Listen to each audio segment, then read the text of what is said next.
प्यारे बहनों और भाइयों, मेरा नमस्कार स्वीकार हो। देखिए, आज हम आपके लिए बता रहे हैं कि हमें अपने मन से किस प्रकार की भावना करनी चाहिए। आज का विषय ये है। तो देखिए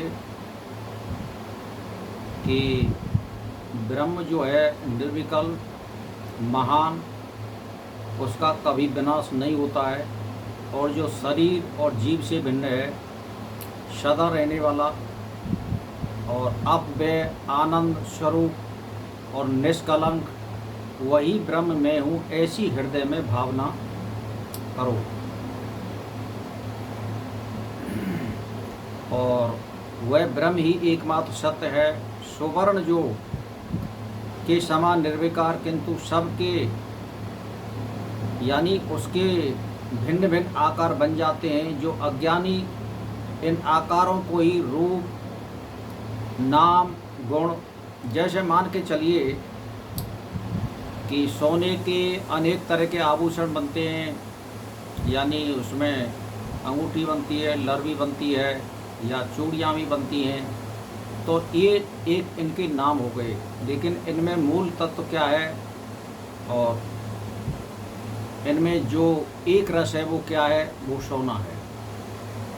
तो हम उस सोने को नहीं देख रहे हैं, उस नाम और रूप को देख रहे हैं, बस यही फर्क है। ऐसे ही उनमें जो स्वर्ण दिखाई नहीं देता है, आभूषण ही दिखाई देते हैं, किंतु सभी स्वर्ण ही हैं। इस प्रकार तुम अपने को ब्रह्म जानो। यानी जो अनपर रूप से, अर्थात जिससे परे और कोई ना हो, और प्रकाशमान पर अव्यक्त प्रकृति से भी परे है, प्रत्येक एक रस, सबका अंतरात्मा, सच्चिदानंद स्वरूप, अनंत और अव्यक्त, वह ब्रह्म ही तुम हो, ऐसी अपने अंतःकरण में भावना करो। और वह ब्रह्म प्रकृति से परे है।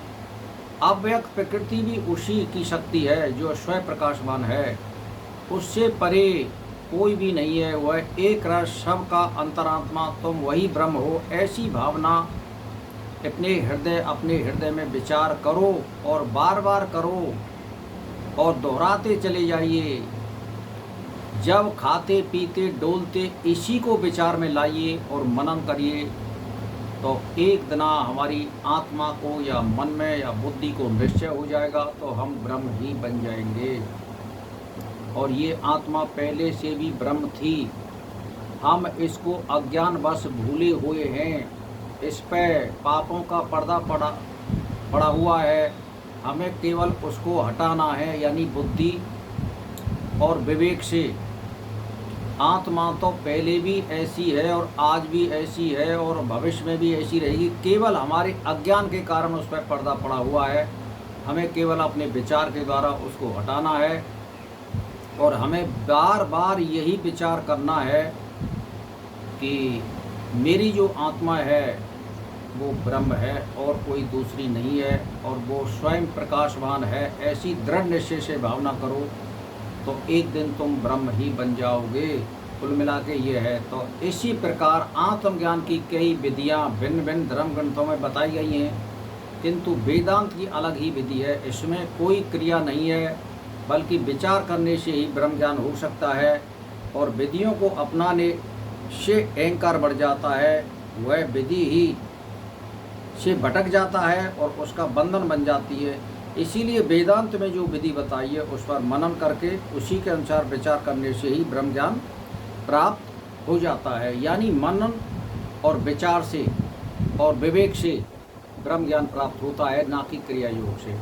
तो भाई और बहनों, मैं तो एक ही बात कहना चाहता हूँ आपसे कि अगर आप ब्रह्म ही आत्मा में अवस्थित है, जो कहीं खोया नहीं है, इसे प्रयत्न करके प्राप्त करना पड़े, बल्कि विस्मृत हो गया है, यानी वो कहीं अंत नहीं है, पहले से भी हमारी आत्मा शरीर के अंदर हृदय गुफा में मौजूद है, हम केवल उसको विस्मृत यानी भूल गए हैं, जिसे पुनः हमें स्मृति में लाना मात्र है, जो विचार से ही संभव है।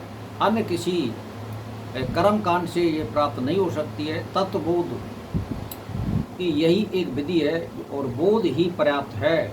इसीलिए ज़्यादातर मनन और विचार करिए कि ये जो हमारी आत्मा है ये ब्रह्म है और कोई नहीं है, और हम केवल इसको भूल गए हैं अज्ञानवश। और अज्ञानता के कारण इस पर पापों का पर्दा पड़ा हुआ है। और जब हम इसको हटा देंगे तो हम ब्रह्म ही है, कोई दूसरा नहीं है। इसीलिए हमें केवल यही भावना करनी चाहिए अपने हृदय में कि मेरी आत्मा ब्रह्म है, कोई दूसरा नहीं है। तो भाई और बहनों, इसी विचार को बार बार लाइए और पुनः पुनः लाइए। और इसमें कोई क्रिया योग करने की ज़रूरत नहीं है। इसमें बस यही है कि आपको प्रथम अवस्था में तो क्रिया योग में जाना पड़ेगा। एंड जब आपकी समझ में आ जाएगा, ग्रंथ पढ़ लेंगे, गुरु की सानिध्य में कुछ साधना कर लेंगे, प्राणायाम करेंगे, 2-2 3-3 घंटा जाप करेंगे, ध्यान करेंगे, तो ये अभ्यास तो करना ज़रूरी है। पीछे फिर लास्ट में जब संन्यास योग आ जाता है, तब विचार के द्वारा आत्मा को हम ब्रह्म के सदृश मानकर या अपनी आत्मा को ब्रह्म मानकर साधना करेंगे और ये दृढ़ निश्चय हो जाएगा कि हमारी आत्मा ब्रह्म है, कोई दूसरा नहीं है, उसी का अंश है और उसी में हम विलीन हो जाते हैं। तो भाई और बहनों, मेरा इसी के साथ नमस्कार स्वीकार।